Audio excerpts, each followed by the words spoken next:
Vamos a recordar el nombre de una mujer, vamos a recordar a una mujer que murió hace 103 años, tal día como hoy, asesinada por su pareja en el Teatro Cervantes. Creo que sabéis a quién me refiero. La actriz almeriense Conchita Robles. Eso ocurrió, como digo, hace más de un siglo, 103 años. Junto a ella murió también un muchacho, un chico, que también participaba en aquella obra de teatro, que estaba viendo un público que se quedó atónito con lo que ocurrió allí. Y hoy los queremos homenajear, recordándolos, que es la manera que podemos hacerlo nosotros desde aquí. Me acompaña Manuel Artero. Manuel, buenas tardes. Buenas tardes. Sí. Manuel es un hombre polifacético porque es documentalista, músico, en fin, asesor de todo, ¿no? Un poco. Sí. Pero sobre todo es una persona que enamorada de la figura de Conchita Robles. Sí. ¿Qué te enamoró de esta mujer? ¿Cómo te enamoraste de ella? Pues a ver, yo desde pequeño, mi abuelo se llamaba Julio Ramírez Robles. Entonces yo recuerdo de pequeño que a veces decía mi abuelo, cuando mataron a la prima, pero realmente yo no he encontrado que realmente fueran familia, ¿no? Pero sí es verdad que en aquellos tiempos a lo mejor el simple hecho de apellidarte igual, ¿no? Pues podía decir la prima, ¿no? Pero bueno, desde ese momento, desde pequeño yo ya empecé a escuchar un poco esa historia de aquella muerte del Cervantes, ¿no? Y empecé un poco a interesarme, pero fue ya desde hace unos 15 años cuando realmente yo empecé a investigar bien sobre la figura de Concha, ¿no?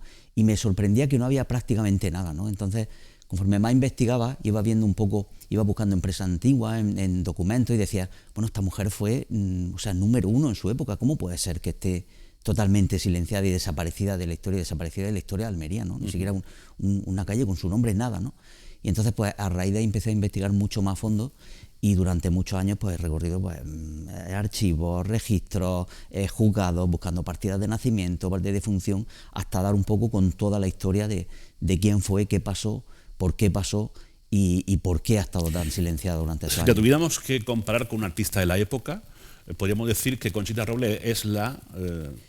Hombre, por hacer un símil con un artista almeriense sería un David Bisbal de la época, ¿no? Y porque además es que ella fue primera actriz de la compañía María Guerrero, de Rosario Pino, actuaba en toda España, hizo la América, o sea que fue una persona, escribía, ganaba concursos de poesía, recitaba, cantaba, o sea, es que era una mujer totalmente polifacética, muy por encima de lo que... una artista de reconocimiento internacional. Internacional, totalmente. Y sin embargo, ya digo, durante muchísimos años, a raíz de aquel suceso tan terrible, ¿no? Pues su voz fue silenciada para siempre, su voz y su talento. Fue una figura que desapareció y desapareció. ¿Y cómo fue que esta mujer, desde la Almería de la época, de la Almería de hace 103 años o más, ¿no? ¿Cómo fue que esta mujer despuntara de esa manera? Pues mira, ella venía ya de una familia de artistas, ¿no? Su padre también trabajaba en el teatro, era actor, su abuelo también era guitarrista, tocaba con Julián Arcas, y ella desde pequeña ese ambiente lo respiraba, ¿no? Además ella vivía en la Almedina, ¿no? En una zona pues bueno, llena de arte, ¿no? De artistas, de poetas, de escritores, de todo, ¿no? Ella a muy temprana edad, antes de los 11 años, ya vivía en Madrid con su padre, con toda su familia, y ella ya estaba metida en ese mundo del teatro, ¿no? Entonces muy joven, cuando ella empieza a hacer ya todo lo que son sus pinitos teatrales, ¿no? Desde pequeña, claro, yo me imagino rodeada de ese mundo de cultura. Ella desde muy joven ya escribía, recitaba y le era muy fácil memorizar. Además tenía una gracia natural que le hacía que cuando actuaba en el teatro la gente se metiera en el personaje, ¿no? Y allá donde iba tenía muchísimos seguidores, muchísimos fans, que le llamaríamos ahora, ¿no? Que esperaban a que ella terminase pues para regalarle un ramo de flores, para reconocer todo ese talento, ¿no? Era portada de muchísimas de las revistas de la época. Pero sorprende que desde Almería tuviera esa proyección internacional. Sobre todo yo creo que fue por el padre, por su vida en el teatro, porque su padre también tiene alguna foto en la compañía María Guerrero. Entonces yo creo que ese trabajo de su padre en la compañía de María Guerrero fue la que ella le abrió también esa puerta a luego participar en esas compañías tan importantes de Madrid. Y luego sus amistades, ¿no? Porque estaba muy bien relacionada. Sí, totalmente. Ella, de hecho, cuando ocurre lo que ocurre cuando ella conoce a este asesino, ¿no? Carlos Verdugo con B, o sea, ese apellido tan curioso que le viene al pelo, ¿no? a este hombre. Ella conocía, una de las cosas que le ayudó a separarse fue su amistad con Carmen de Burgos, por ejemplo, ¿no? Y ella era, es que había muchos poetas que escribían incluso cosas para que ella las recitara, ¿no? Entonces, claro, su círculo de amistades era muy importante, muy importante. Pero claro, el círculo de amistades de su asesino pues era quizás más importante. Ese círculo de amistades de su asesino, de su verdugo, Sí. la época en la que nos estamos moviendo, todo eso hizo que su figura desapareciera, pero al instante, ¿no? Totalmente. Ten en cuenta que cuando ella es asesinada en el Teatro Cervantes, mientras estaba actuando con la obra de Santa Isabel de Ceres, después de eso hubo un juicio que condenan a Verdugo a cadena perpetua, y a partir de ahí se pierde ya toda la información que pueda haber de Concha. Verdugo era un militar muy importante, condecorado incluso, y entonces, claro, para él fue muy fácil. Le fue más complicado de lo que él pensaba, porque él pensaba que iba a salir libre, pero por la desgracia de haber también asesinado a Manuel Aguilar, pues por ese doble crimen fue por lo que él realmente fue condenado. Porque si el chiquillo no hubiese muerto en aquel suceso, seguramente hubiera quedado libre, porque incluso, ¿sí? Porque incluso su abogado defensor decía que era normal que un hombre en la situación de Carlos Verdugo, viendo a su mujer actuando en una obra tan fuera de lugar como era Santa Isabel de Ceres, pues poseído por la ira, la matara, y era totalmente justificado para ese abogado de aquella época, ¿no? Y de hecho, incluso sus propios compañeros le prometieron que no se preocupara, que no iba a ser condenado. Pero la muerte de Manuel Aguilar pues ya agravó un poco el tema, y lo condenaron a cadena perpetua. Una cadena perpetua bastante laxa, porque a él la guerra civil se le pierde la pista, y hace un par de años, cuando yo, después de mucha indagación y tal, encontré por fin el certificado de defunción, que este hombre muere con 65 años de una enfermedad pulmonar en su casa. ¿En su casa? En su casa, sí. Y él, en algún momento de la guerra civil, que es una fase ahí de la investigación que estoy todavía tirando un poco de los hilos, pues seguramente con alguna amnistía o alguna gracia le hicieron que salió de la cárcel, de esa pena que tenía en Chafarina, de esa cadena perpetua, y vuelve a su tierra natal, a su vivienda, y allí muere pues de anciano y ya digo, de una enfermedad pulmonar.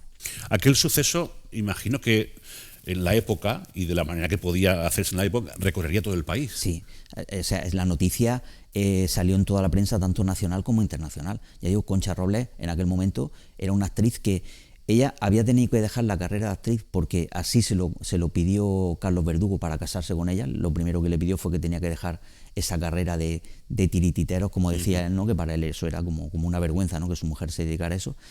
Ella dejó la carrera en pleno éxito, pero cuando consiguió separarse de Carlos volvió con el mismo éxito, incluso más que tenía, ¿no? De hecho, ella hizo una gira por toda España que él iba interrumpiendo por donde podía, porque él, siempre que se enteraba que Concha iba a actuar, él intervenía para que no actuara, y ponía todas las pegas posibles. De hecho, una de las cláusulas que había en esa separación que hicieron inicial, era que ella solo podía actuar con el permiso de Carlos Verdugo. Ella tenía que ir a un juzgado y que Carlos Verdugo diera su permiso para que ella pudiera actuar donde quisiera. Y así tuvo que hacerlo durante mucho tiempo. Incluso tenía que darle parte de su ganancia a Carlos Verdugo. No me lo puedo creer. Sí, así era la ley en aquel momento. Ella consiguió romper todas esas cadenas. Hubo un hecho ya muy importante en Aranjuez, cuando ella iba a actuar a Sevilla, Granada y Almería, donde hubo un altercado bastante fuerte, porque Carlos se enteró que venía a actuar a Sevilla y la sacó del tren de Aranjuez. Hubo una pelea. Claro, Concha Robles era una mujer fuerte, no era una mujer que se dejaba doblegar, y se enfrentaba a Verdugo cada vez que él intentaba pues cortarle esas alas, ¿no? Y en ese momento el juez le dio la razón a ella y dijo que podía seguir su actuación, y eso fue, yo creo que la gota que colmó el vaso de Verdugo, y que la persiguió a Sevilla, a Granada, y finalmente en Almería el día terrible, tal día como hoy. ¿Cómo fue su entierro? Porque imagino que al ser una celebridad como era, tuvo que ser un hecho destacado, ¿no? Multitudinario. Su entierro, tanto el de ella como el de Manuel Aguilar, fue multitudinario. Acudieron, pues no recuerdo la misma cifra, pero de Almería, de la provincia, o sea, fue de los más multitudinarios que hubo en Almería en aquel momento.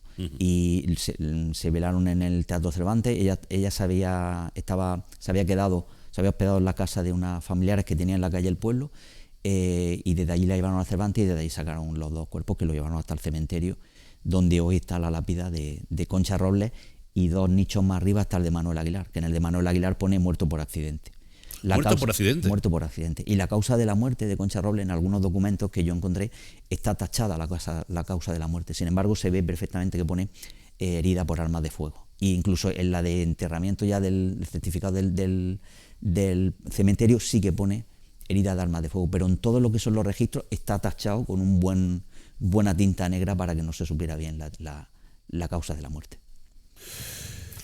Lo cual le da más oscuridad a la muerte y a todo el suceso, ¿no? Y quizás le da incluso sentido a esa niebla que envuelve la figura de Concha, que ha impedido que generaciones posteriores conozcan hasta hace muy poquito su figura, ¿no? Sí, porque además de que faltaba información, que no es que faltara información, quizás estaba demasiado escondida, ¿no? Claro. Pero sí es verdad que durante mucho tiempo pues, ha sido una figura que al estar tan escondida y no saber la gente quién es, pues tampoco se ha investigado demasiado. Claro. No se ha investigado más allá de lo que había en la prensa local o algunas cosas, algunos hechos muy puntuales, ¿no? De lo que pasó aquel día, ¿no? Pero no de lo que fue su infancia, ni de lo que fue su familia, ni quién fue Verdugo, porque Verdugo además ya se había separado de su mujer y tenía 2 hijas, de una mujer que tuvo primera antes de casarse con Concha Robles, que también murió en extrañas circunstancias, tan extrañas que ni siquiera él fue al entierro de su exmujer, ¿no? Entonces, esta mujer ya tenía una carrera bastante pues delictiva, pero siempre salía libre, ¿no? Por esa medalla que tenía en su condición militar. Por su calidad de militar. Sí. Bueno, han pasado 103 años de aquel terrible suceso. Afortunadamente, lo comentábamos antes fuera de antena, poco a poco tenemos más herramientas para poner en valor, si es que se puede poner en valor de alguna manera, y restablecer todo el daño que ha causado la oscuridad sobre la figura de Concha Robles, pero hago referencia a ese documental, ese largometraje documental que ha dirigido David Miralle, y que tú has estado muy implicado porque has ayudado asesorando históricamente y con datos, lo que me estabas comentando también ahora, ¿no? Para que tenga rigor, ¿no?, el trabajo. Sí, totalmente. Cuando yo empecé con esta investigación, bueno, yo con David Miralles tengo una relación de hace ya muchísimos años, ¿no? Por el grupo que tuvimos, Madera, y por mucha relación que hemos tenido musicalmente, ¿no? Y cuando yo me enteré que David estaba planificando o empezando a rodar, o empezando a planificar, el rodaje de un musical, pues yo, claro, me puse rápidamente en contacto con él y dije: David, que yo tengo de Concha Robles todo lo que pueda existir ahora mismo de Concha Robles, más todo lo que estoy investigando, ¿no? Entonces, bueno, nos fundimos un poco ese trabajo. Él empezó con el tema del musical. Al poco de empezar el rodaje del musical ocurrió el fallecimiento de Freddy, ¿no? Que tanta ilusión tenía porque saliera ese tema, ¿no? Y bueno, pues ese musical se quedó ahí un poco aparcado, por así decirlo, y bueno, surgió el tema de hacer el documental, que yo tenía pensado hacer un documental, incluso una publicación sobre todo este tema. A través del IA yo quería presentar el documental, y bueno, pues contando con la colaboración de David, que con su experiencia ya que tiene de cine, ¿no? Dijo: oye, vamos a hacer esto, vamos a llevarlo para adelante con toda la documentación que hay. Él pues, la ha dirigido magistralmente, como todo lo que hace, ¿no? Rodeado de muchísima gente pues, que nos ha ayudado mucho, y hemos contado también con esas imágenes que estaban para el musical, ¿no? Con esas recreaciones, con Cris de la Osa y con este actor Juan, y que lo hacen maravillosamente, y bueno, con todas esas recreaciones del Cervantes y tal, pues lo hemos aprovechado para este documental. Y claro, el documental está basado, o sea, ahí no hay nada que sea nada ficción, o sea, todo está basado en toda la documentación, todos los hechos reales de lo que pasó, y que hoy día conocemos pues prácticamente ya al 100%. Estoy convencido que este documental va a servir para que más personas conozcan la figura, que no nos quedemos solo en el hecho del espíritu que, según cuenta la leyenda, vaga por las tablas del Cervantes, sino que nos adentremos y conozcamos y queramos a la figura de Concha Robles como artista de Almería que ha sido. Efectivamente, es que la pena es que durante 103 años que llevamos ya, la figura de Concha siga siendo casi invisible para mucha gente, ¿no? Yo me da mucha tristeza cuando doy una charla, que he dado varias sobre Concha Robles, ¿no? Y la gente cuando